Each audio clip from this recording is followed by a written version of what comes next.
Still trying to herd all those ducks into a nice neat row before you get started with your business or project? Maybe you've already started, but your fear is stopping you from up-leveling. Or maybe you've spent your life saying yes to everyone else, but committing to yourself is still on your to-do list. Hi, I'm Claire Barton, and I'm a recovering perfectionist too.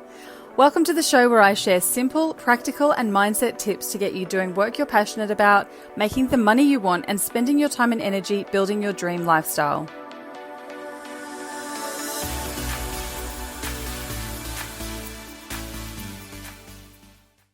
Hello, lovely recovering perfectionists. It's Claire, and I'm joined today by the beautiful Janet Kafadar. Welcome to the show.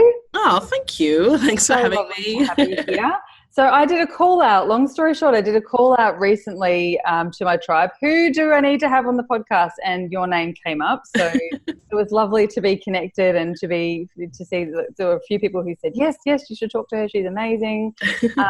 So Janet is a biz coach, and she works specifically with mums who are, well, with women who are mums and have 1,000 different things going on, and we all totally relate to that. So I can't wait to pick your brains about all of the things you do and your tips on getting over the perfectionist stuff. So I'll hand over to you. I'd love to hear a little bit about you, what you do, who you are, how you work, how you came into this sort of work, and all of that sort of thing. Yeah, absolutely. So my name is Janet Kafadar, as Claire said.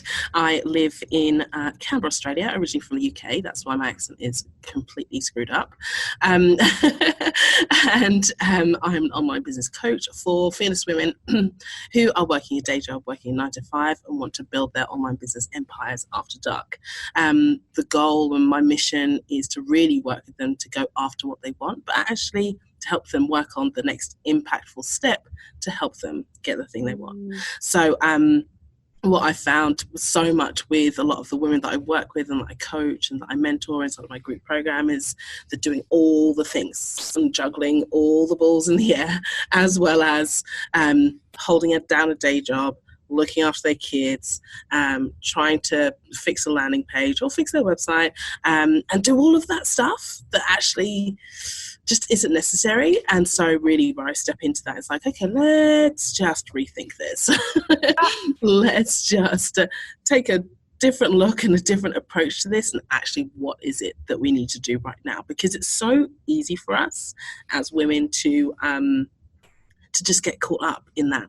And I completely get it, because I have 3 kids under 8. So I completely understand how that is. I've been in business for coming up to 6 years now, and the businesses have all been very, very different. But when I first started out, probably about first year of business, after changing my first business idea, I was kind of thinking, well, how am I going to make this work? What am I going to do? I had my second child then, and I was doing a contract role, and I was like, you know what? I'm just going to go all in. So at that time, I was building up a course creation agency. So I'd help people create online courses, help them with the tech side of things, but also with the content development and all of that jazz.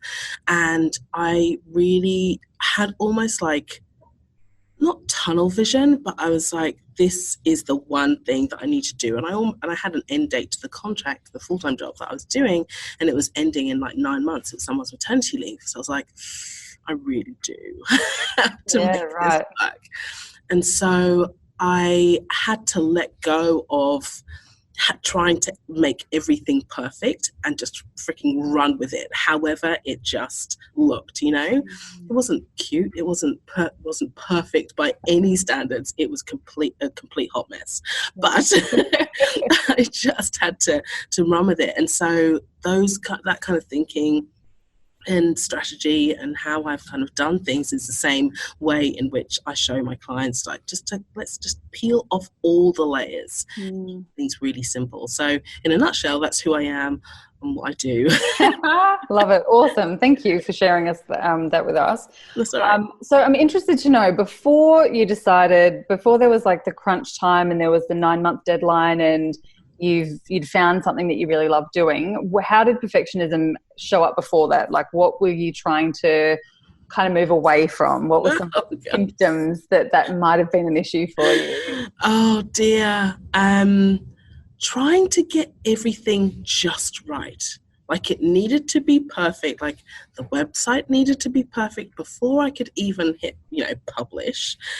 I needed to have, a really clear idea on paper about who my ideal client was and that perfect persona and all of that stuff without actually going and speaking to someone, and a group of people about that. Like I think about it now, I'm like, oh my God, like what was I doing? Yeah.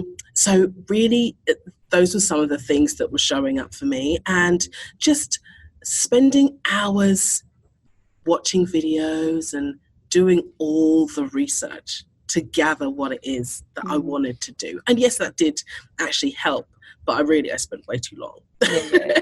Well, I think we're all guilty of doing that sort of thing. I was just talking to a client this morning, actually, and she said, I keep signing up and I keep subscribing for webinars and freebies. And I'm like, stop subscribing for things. You know everything you need to know. Yeah. You don't need anything else. I know but it's so tempting, isn't it? Because you think, if I could just tweak this, and every shiny object that comes up, you're like, oh, maybe that's the missing piece. I better go and do that. But actually, like when you get really perfectionist over things like little details like websites and that sort of thing, if that's not your bag, it's never going to be perfect. And even if it is your bag, it's probably even more never going to be perfect. Exactly. But what's, like, in your opinion, is that more like a fear thing or a procrastination or just faffing around so you don't actually have to do the thing? Or fear? It's a bit of both, but it's more so fear.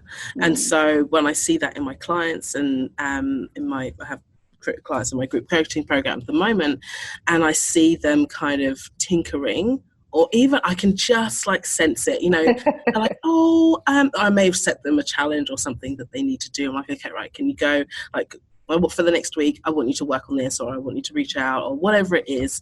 And then slowly they'll come back with something, like, I just want to, can you review the copy on this sales page? Just want to see if it's like, but that I did set you the challenge of doing something else this week. They're like, and it is just fear. And when I ask them, they're like, I don't know what to say. And I'm like, well, why don't you just say that? Like, and it really does show up in that way. It's kind of that fear of putting yourself out there. And it's almost that, like, it's easier to play business than it is to actually do it. It's kind of a bit of perfectionism, procrastination, fear, kind of all rolled into one. So I see it a lot.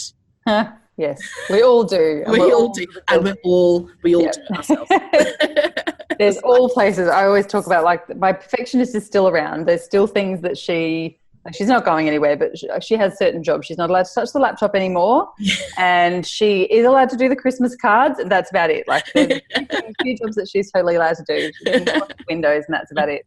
But she's not going anywhere, unfortunately. So I know one of the things that you talk about is how to build a business in 20 minutes a day and still have time to watch your favourite Netflix, which, I mean, we're all literally just throwing money at you going, yes, shut up and take my money. Tell me how to do that. And even as someone who is in my business full-time, as in the only other thing I do is my children, as in the other full-time job I have. But I dedicate only about 2.5 days a week to my business in theory. Sometimes it's a bit more, sometimes it's a bit less. But, even though I've been doing this for 4 years and I feel like a pretty efficient person, I'm like, oh my gosh, 20 minutes a day? Yes, tell me how to do it. So why? How? Is that actually a thing, or is there a process to go through to get to the 20 minutes a day, or what's the... No, it isn't actually.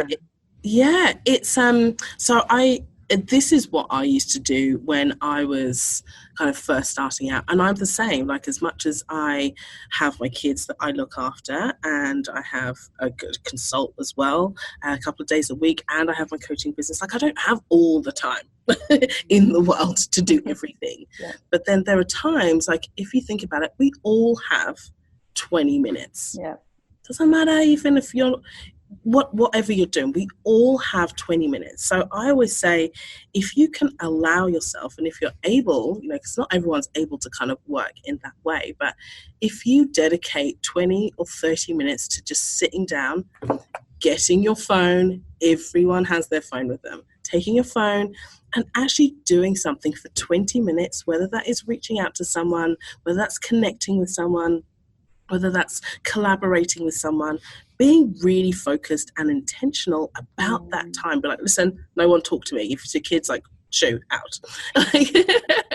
I just need to do this just for 20 minutes. Yeah. And you'd be so surprised, you put timer on your phone and how much you can get done in that time. Be like, okay, cool, that's it. Yeah. I've helped to move my business forward.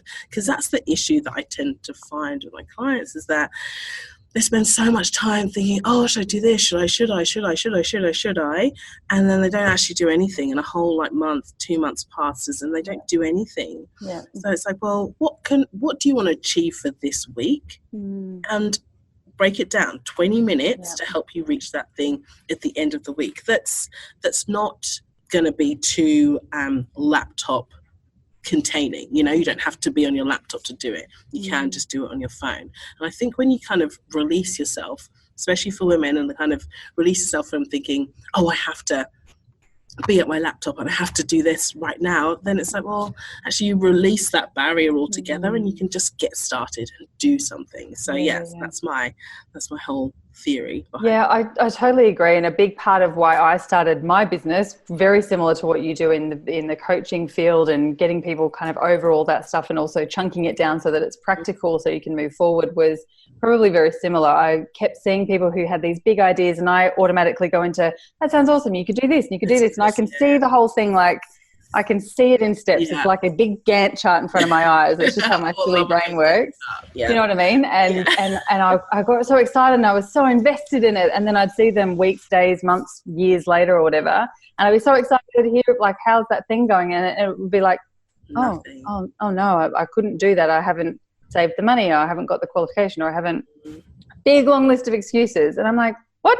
You didn't need to do that. All you needed to do was step one, and then you could have contacted me, and I could have told you what step two was. Like, it just felt so, like, after I heard that so many times, it was just heartbreaking. So I'm like, these things that people, women especially, had ideas for would change their lives, would change their families' lives, would change the world. Exactly. I'm like, you can't take this to the grave and keep doing a job you hate or whatever it is. Yeah. At the expense of just not quite knowing. Like, I'm like, this is driving me crazy. So I'm totally there with you on the things and breaking it all down and that sort of thing. Exactly right. Break it down. Let's figure out what your next step is. And my group program is called Your Next Step, because it is, let's figure out your next step. I love it. And I think, like, whenever there's a big change or a big new thing or whatever, it does get totally overwhelming with the checklist, whether it's on paper or just in your head. The checklist of things that you have to do, should do, must do, someone else did, all those expectations is overwhelming. And it's definitely overwhelming enough to not even make the decision, let alone say to someone, I'm thinking about blah, blah, blah, whatever that is. Yeah, exactly. Because then you might be held accountable and then you have to do the things and whatever. But I think, like you said, and the next step, or the whatever the next thing is, doesn't have to be build a website, because that in itself is 25,000 steps, right? Like, there's so many things, and it will be maybe a thing at some point, but there's so many, I think, about mindset and just beliefs about business that you have to have. I still remember thinking, you've got to do that 250-page business plan that you download from the Australian government business whatever website. I've downloaded it a few times. Like, back in the day, this is about my 6th business, and this is the first one that I don't have a plan for, because it's aligned and it's easy, whatever. But that was my belief. You had to have $50,000 in the bank, because things were going to cost money and you were not going to make money for a long time, and you had to blah, blah, blah, and you had to get a business loan, and then you had to do the business plan, but you couldn't get the business loan before you got the business plan, because you blah, blah, blah. It was just, that alone is so, the reason why you just don't start. But I think I love the idea of really chunking it down and going, what's one thing? Collaborating, ask some questions, talk to some people, put the thing out there and just see what happens, and experiment and play. And I think in an age now, I spent 5 years helping people, working behind the scenes of their businesses, and really 6 and 7 figure, 8 figure businesses. And so I had a team behind me who were also doing the heavy lifting. I wasn't doing that. But I was at the very beginning. What I saw was especially people who would come to me, this is at the early stages, come to me saying, oh, I want to create a course, or I want to do this. And they were like my clients now, and they were telling me that they want to create a course. And I was like, no. Babe, no. Course is not what you need right now, because there's so many pieces and so many moving parts to it. And it's in an age now where everyone's talking about having a sales funnel and having this and having that, and what's your process look like, and blah blah blah blah. It's funny, because some of my clients actually look back, and when I ask them, like, have you actually reached out to it? Have you actually told your family what you do? Yeah. Do they even know? And they're like, oh, a couple of people know. It's like, so you actually have, so you're worried about sales funnel right now and whatever it is, but you actually haven't told your family, your friends even, what you do and how you might be able to help them. They might know someone, you know, like, it's almost like, oh, that's really simple. It's kind of get lost in the bigger picture scale things, but actually it's the really simple actions, like those things that you can do on 20 minutes a day. Oh, I love that so much. I love the 20 minutes a day thing. And I think, like you said, if you can break it down and really just go, okay, this is the one thing I'm focusing on this week, and everything else needs to go in the toy box so I don't get distracted by it, definitely makes a really big difference. So with the getting, like the first few things, would you say, so if someone is listening and they have a full-time job, but they have a little seed of an idea, but they've got the kids and they've got all the reasons in the world not to get started, is there like a golden egg of getting started? Is it about getting into the right tribe and being surrounded by people who are supporting you, or is it about having some practical tips to start? Like, is there kind of an obvious place that most people should start if they're in that pre-startup kind of phase? So the very first thing before you do anything, and this is the bit that people always skip because they don't want to do it and it's scary, to actually go and talk to potential ideal clients. Ew, who does that? God, who does that? No. But yeah, actually go and talk to them. And it's so interesting. It's like, we have phones. Call them. It's okay. People want to be heard. It's okay to actually talk to someone and say, like, this is what I'm thinking. Can I ask you a few questions about it? So, because the reason that you want to do that is you want to make sure that you're on the right path and that you're actually going in the right direction and you're actually fulfilling a need that people need, filling a need. Gotcha. You know what I mean? That people want, you know? So go and speak to them. I actually had, probably about 2 years ago, I had a bright idea, another business idea. Also kind of coming out of trying to figure out, you know, do I still want to help people create courses? I was like, you know, I'm going to be a productivity and efficiency consultant. That is it. That's what I'm going to do. And so then I went off on a tangent, but I did the research. I had the idea, but I didn't quite know how that would fit into other organizations' lives. So I'm talking organizations of like 50 to 100, 200 people, so that kind of bracket. And so I went and I spoke to agencies, I spoke to law firms, I spoke to accounting firms, I literally spoke to anyone whose friend owned that type of professional service. And it was great actually, got to speak to so many cool people. And actually realised at the end of it, after I did about 20 interviews, I actually realised at the end of it, what I wanted to do wasn't quite what they needed. Like, it was slightly off. Now, if I hadn't have done that research and I'd kind of like gone off, into the out into the world and put that out there, it would have fallen flat. And so I didn't go with it. And I think it's something I'll do later. My husband and I are talking about how we can make that work, because that's totally his jam.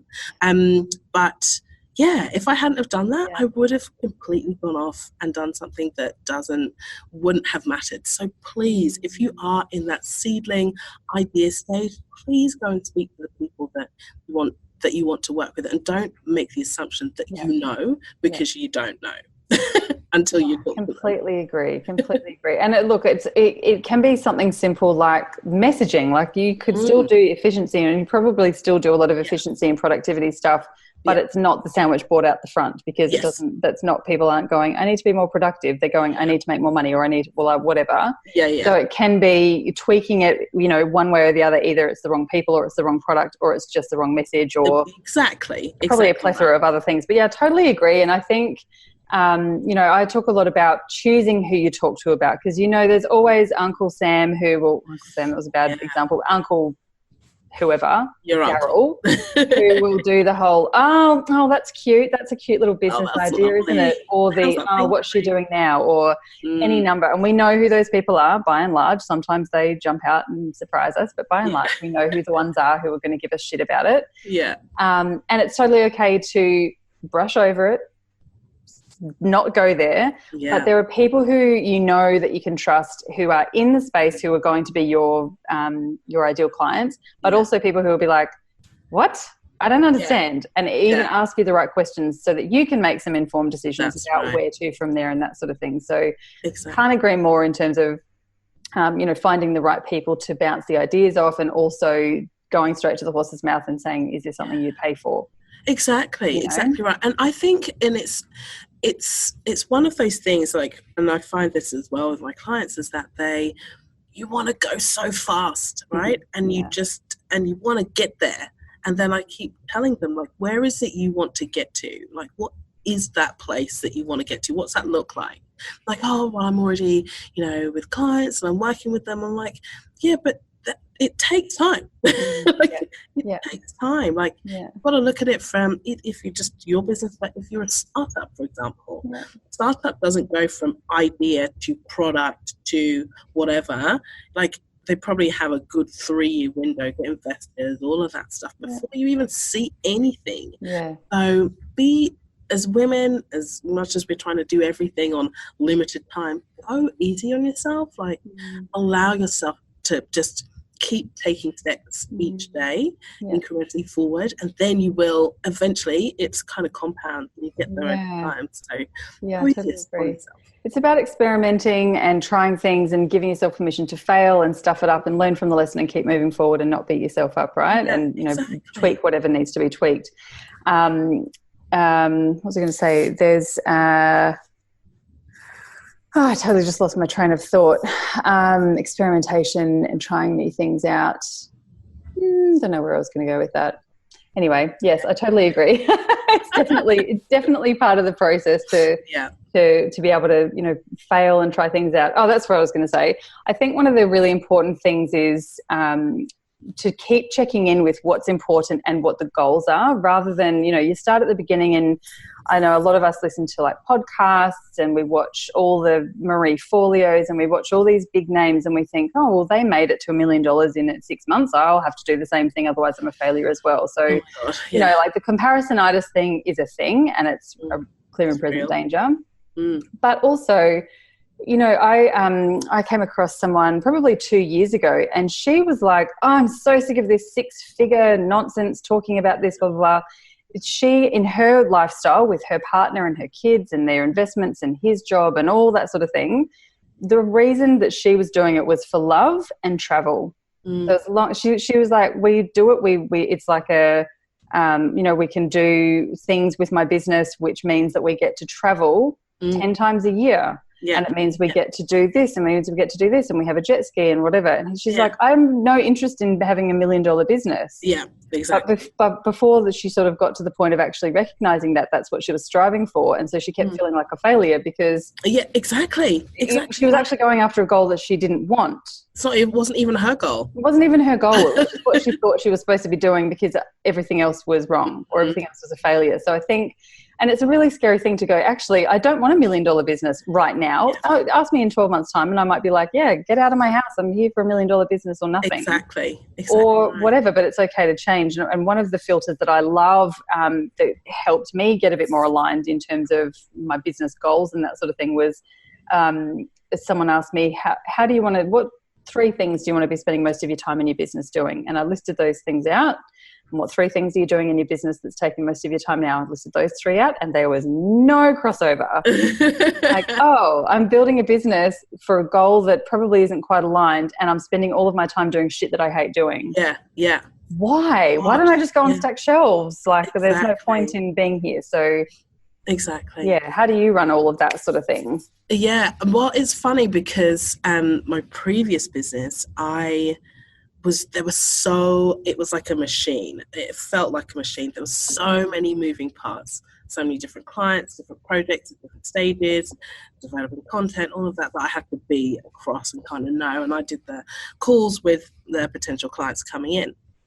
And so there's so many moving parts to it. And as much as I loved it, I got to a point I was like, I can't talk about another course again. Like I want to see one. Tell me now. I want to talk about one. I was just over it. And I like removed myself from the business, but pretty much. And I let the guys just handle the rest of the projects. I was like, after this, guys, there's no more. Like I don't know what I'm going to do. And it was because there was so much going on, I just didn't enjoy it. And it wasn't lighting my fire, and it wasn't my goal anymore, because I'd kind of moved past the goal. The goal was like to do something for myself and to have my business, to be able to pay my mortgage.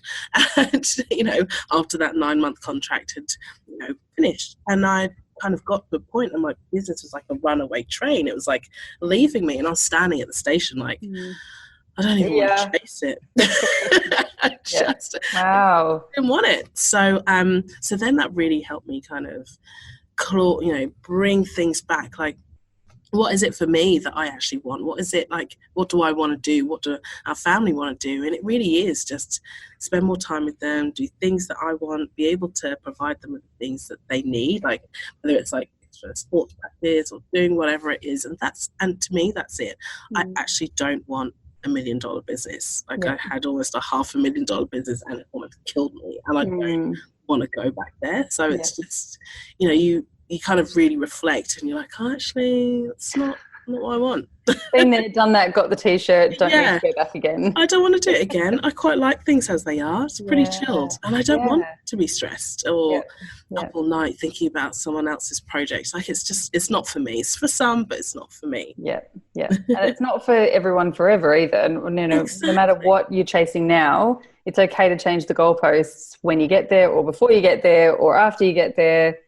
It's just giving yourself permission to be flexible. And I think, a lot of us, especially if you've come from a 9-to-5 corporate job, that there's so much rule. There's so many rules. There's so many, you get there at 9, you have your lunch at 12, you go and do whatever, then you leave at 5, and there's all these rules. And then we go into business because we want freedom and flexibility, but we accidentally just put ourselves back into a job and where there's all these expectations, and you've got to strive, and you've got to like all these things.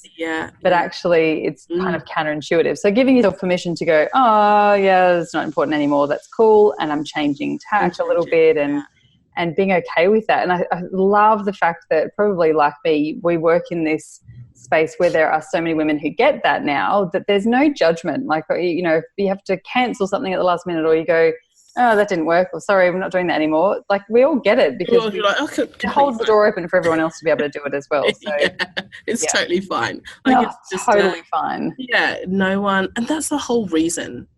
It is funny because you forget that that's the reason that you go into business. Do what you want, and to have things and do things on your own terms. And then you create this mess, and you're like, oh my God, I've created a monster. Then it just all feels a bit much.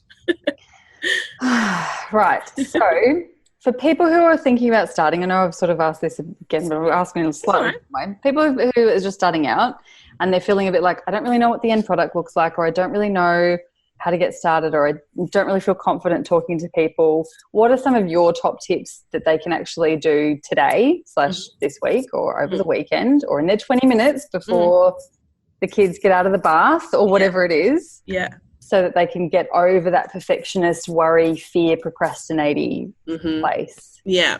So I would say, so there is the reach out to your potential ideal client to do some sort of interview or call with them, I suggest kind of the personal touch. No questionnaire, because it doesn't translate as well. You'll find out so much more by speaking to them one-on-one. But if you're not sure about that, go and find your community.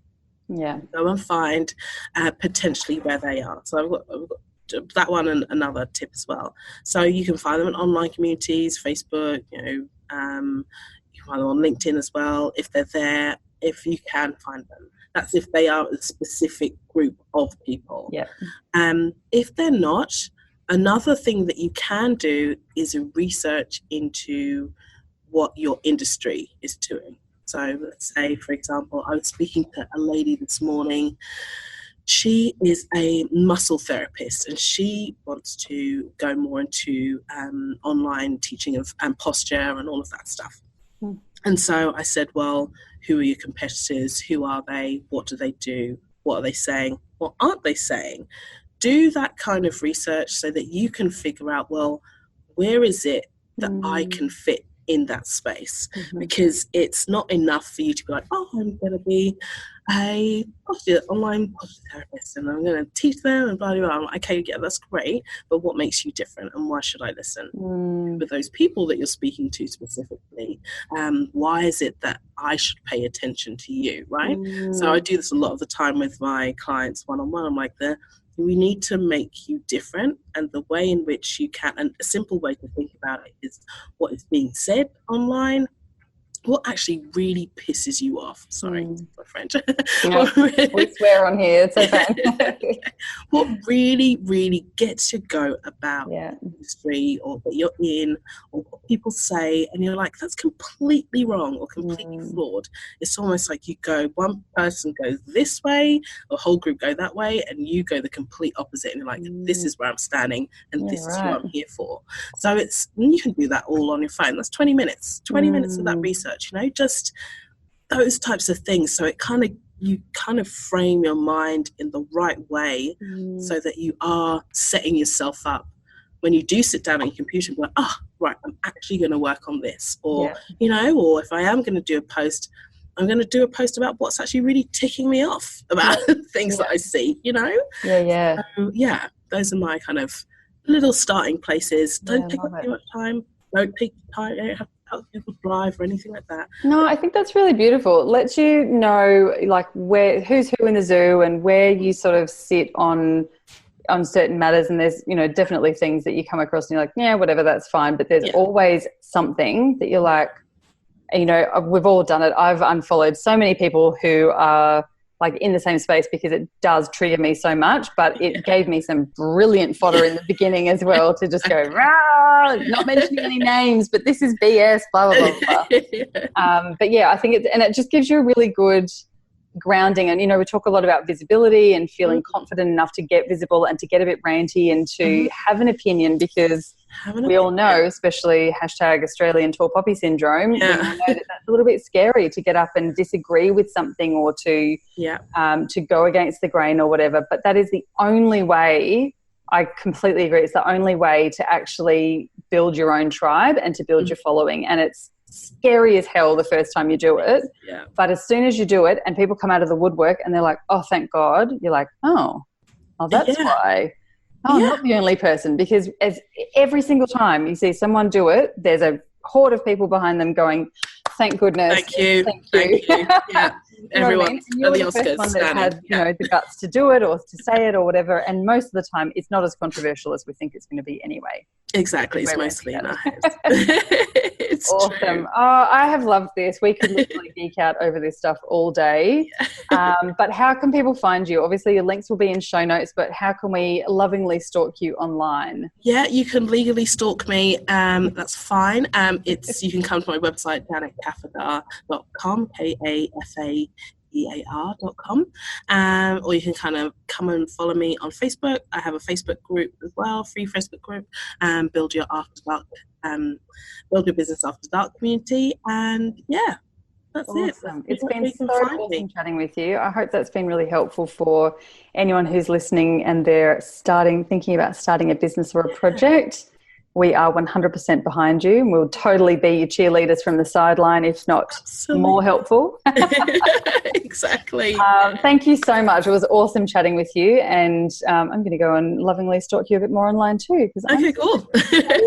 Sounds good. All right. Thanks so much, Claire. Thanks, Janet. Bye.